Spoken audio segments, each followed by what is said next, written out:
வணக்கம். அன்பார்ந்த குரு ஜோதிடம் நேயர்களுக்கு உங்கள் ஜோதிடர் ஜெயம்எஸ் சந்திரமௌலியின் பதிவு. சனி பயிற்சி மார்ச் 29 கும்பராசியிலிருந்து மீனராசிக்கு போகிறதில்ல. இதுக்கு 12 லக்னங்களுக்கும் நம்ம பலன் பார்க்குறோம். அதில் பலன் எடுக்கும்போது ஒரு மாதம், அதாவது ஏப்ரல் 27 வரைக்கும் 4 கிரகம் கூட்டணி வருது ஒரே நட்சத்திரத்தில். 5வது சூரியன் 5வது கிரகமா அவரும் மீனராசிலே இருக்காரு. ஆனா ஒரே நட்சத்திரத்துல சேர்றதுங்கிறது இந்த 4 கிரகம் சுக்கிரன், புதன், சனி, ராகு. அதை பத்தி விரிவா பார்ப்போம். இந்த பதிவு மீனம் லக்னத்திற்கு சனி பயிற்சி. விரைய சனி 2.5 வருஷமா படாத பாடுபட்டோம், கஷ்டப்பட்டோம், நஷ்டப்பட்டோம். ஹெல்த் நல்லா இல்லை, உறவுகள் நல்லா இல்லை, இத்தனை பிரச்சனைக்கு விடுதலை கிடைக்கிற மாதிரி இந்த சனி நம்ம லக்னத்துக்கு வருது. இப்ப நம்மளுடைய ஆதிக்கமே சனியினுடைய ஆதிக்கம் தான். ஏன்னா நம்ம லக்னத்துல தான் உத்திரட்டாதி என்கின்ற சனியினுடைய நட்சத்திரம் இருக்கு. நமக்கு 5ஆம் இடமான கடகராசியில தான் பூசம் என்கின்ற சனியினுடைய நட்சத்திரம் இருக்கு. நமக்கு 9ஆம் இடமான விருச்சிக ராசியில தான் அனுஷம் என்கின்ற நட்சத்திரம் இருக்கு. நம்மளுடைய சிந்தனை, செயல்திறன், நம்மளுடைய சந்தோஷம், மகிழ்ச்சி, நம்மளுடைய கலைத்திறமைகள், நம்முடைய குழந்தைகள், அது மாதிரியான ஈடுபாடுகள், ஒரு தர்ம காரியங்களில் ஈடுபடுறது, பூர்வீகம், குலதெய்வம், பெற்றோர்கள், இதெல்லாம் சந்தோஷமா இருக்கிற அமைப்பை கொடுக்கறது சனி. அப்பேற்பட்ட சனி தன்னுடைய சுயபலத்துக்கு வர்றது ரொம்ப ரொம்ப நல்லது. அதனால இவங்களுக்கெல்லாம் ஒரு நன்மைகள் நடக்கும். ஒரு உறவுகள் கெட்டு போயிருந்தாலும் அதெல்லாம் கேன்சல் ஆகி இப்போ டெவலப் ஆகிடும். உறவுகள் சேர்ந்துடும். மகிழ்ச்சியும் நல்லா இருக்கும். அனைத்து வகையிலையும் ஆரோக்கியமும் நல்லா இருக்கும். அப்படிப்பட்ட ஒரு நல்ல அமைப்புக்கு வருது. இந்த சனி நமக்கு ஏப்ரல் 27க்கு மேலதான் சொந்த நட்சத்திரத்துக்கு வர்றாரு, உத்திரட்டாதி. அப்ப இந்த பலன்களை எல்லாம் எதிர்பார்க்கலாம். அதுக்கு முன்னாடி ஒரு மாசம் நமக்கு என்ன ஆகுதுன்னா, ஏப்ரல் 27 வரைக்கும் மார்ச் 29ல இருந்து அவர் ராகுவோட சேர்க்கை பெறுகிறார். அதனால என்ன அப்படின்னா, சில பேருக்கு சனி திசையோ ராகு திசா புத்தியோ நடக்கிறவங்களுக்கு இந்த சனி ராகு சேர்க்கையினால நம்பக்கூடாத நம்பி பிரச்சனையாகிறது, அல்லது கஸ்டமர்னால ஒரு பாதிப்பு வர்றது, உறவுகள் ரீதியா சின்ன சின்ன சிக்கல்கள் வர்றது. அது கணவன் மனைவி உறவாக இருக்கலாம், குழந்தைகள் உறவாக இருக்கலாம், அது மாதிரி குடுக்கல் வாங்கல் சம்பந்தப்பட்ட உறவுகளா இருக்கலாம், ஃபைனான்ஸ் பண்றது, வர வேண்டிய பணம் வராம தடுக்கப்படுறது. இதுல எல்லாம் கொஞ்சம் அந்த சிக்கல் ஒரு மாசத்துக்கு இருக்கு. இந்த ஒரு மாசத்துக்கு கொஞ்சம் கேர் எடுத்து கவனிச்சுக்கோங்க. ஏன்னா இதுல சுக்கிரன் ஒரு 25 நாள் ஜாயின் ஆகிறது, 3ஆம் தேதியிலிருந்து 25ஆம் தேதி வரைக்கும். அதே மாதிரி புதனும் 10 நாளைக்கு ஜாயின் ஆகிறது. இவங்க எல்லாம் இந்த 4 கிரகம் சுக்கிரன், புதன், சனி, ராகு எல்லாமே குரு மாதிரி செயல்படுறதுனால பெருசா பாதிப்பு இல்லை.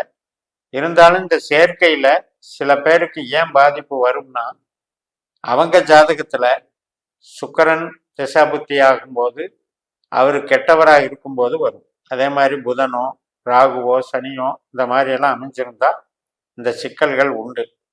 அந்த ஒரு மாசத்தை கடந்துட்டோம் அப்படின்னா ராகுவும் ஃப்ரீ ஆயிடுவாரு, சனியும் ஃப்ரீ ஆயிடும், சுய பலம் அதிகரிக்கும்.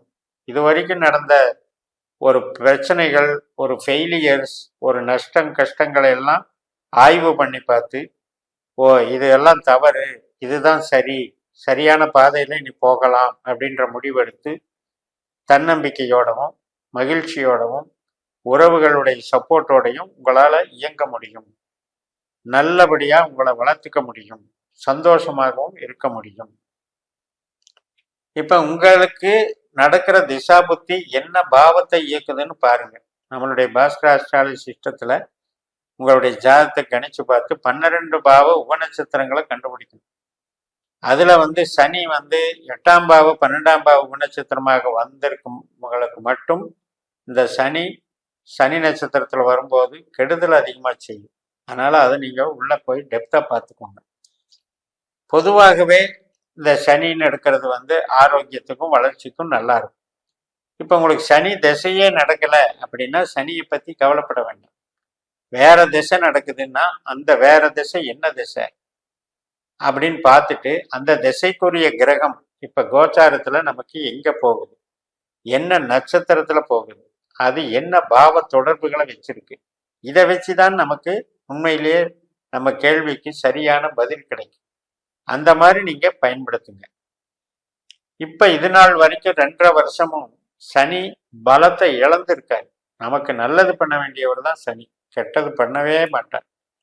அப்படிப்பட்ட கிரகம் நம்ம ஜனனஜாதத்துல கெட்ட ஸ்தானத்துல அமர்ந்திருந்தாலும் இப்ப கடந்த 2.5 வருஷம் 12ஆம் இடத்துல இருந்ததுனாலையும் நமக்கு தேவையில்லாத சில பிரச்சனைகள், பெருசா முன்னேற்றம் இல்லை, எதை எடுத்தாலும் காலதாமதம், நமக்கே ஒரு சுய பலமே இல்லாத மாதிரி, என்னத்தையோ இழந்த மாதிரி ஃபீலிங்கு, ரொம்ப பலகீனப்பட்டு போயிருந்தோம், எதுலையுமே ஆர்வம் இல்லாம இருந்தோம், எதுலையுமே சுய முயற்சியும் ஒரு சுய பலமும் ஒரு வேகமும் குறைவாக இருந்தது.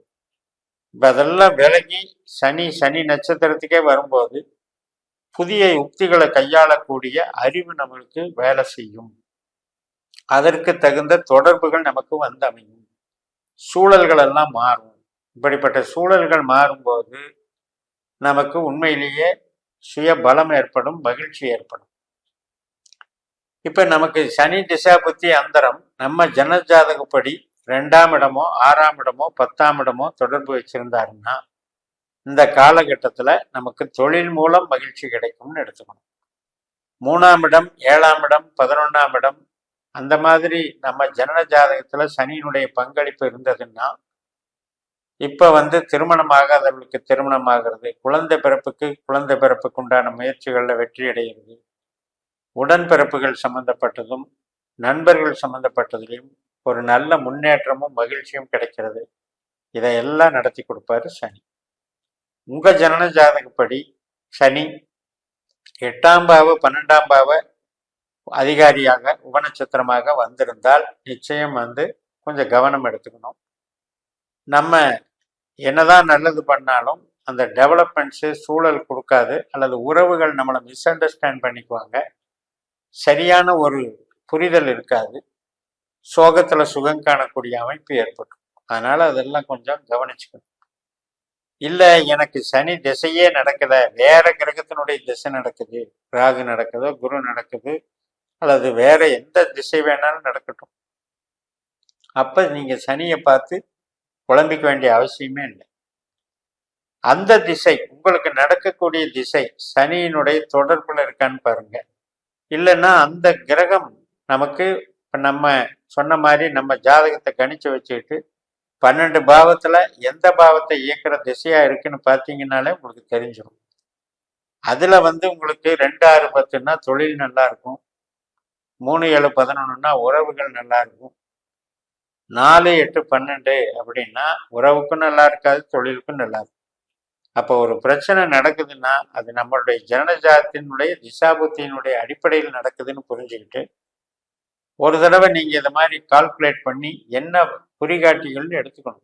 12 பாவத்துக்கு யார் அடையாளம் காமிக்கிறாங்க, இந்த 12 பாவத்தை இயக்கக்கூடிய குறிகாட்டிகள் எந்த கிரகம் அப்படின்னு தெரிஞ்சுக்கிட்டு நீங்க கோச்சாரத்தை பயன்படுத்தினீங்கன்னா உங்களுடைய கேள்விகளுக்கெல்லாம் சரியான பதில் கிடைக்கும். இந்த முறையில தான் நம்ம திசாபுத்தி பலனையும் எடுக்கணும், அடிப்படை யோகங்களையும் எடுக்கணும், கோச்சார பலன்களையும் எடுக்கணும்னு சொல்லி நிறைவு செய்கிறேன்.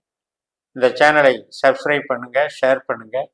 உங்க தனிப்பட்ட ஜாதக பலாபலன்களை என்னுடைய வாட்ஸ்அப் நம்பர்ல தொடர்பு கொண்டு பலன் பெறுங்கள். உங்களிடமிருந்து விடைபெறுகிறேன். உங்கள் ஜெயம்எஸ். நன்றி, வணக்கம்.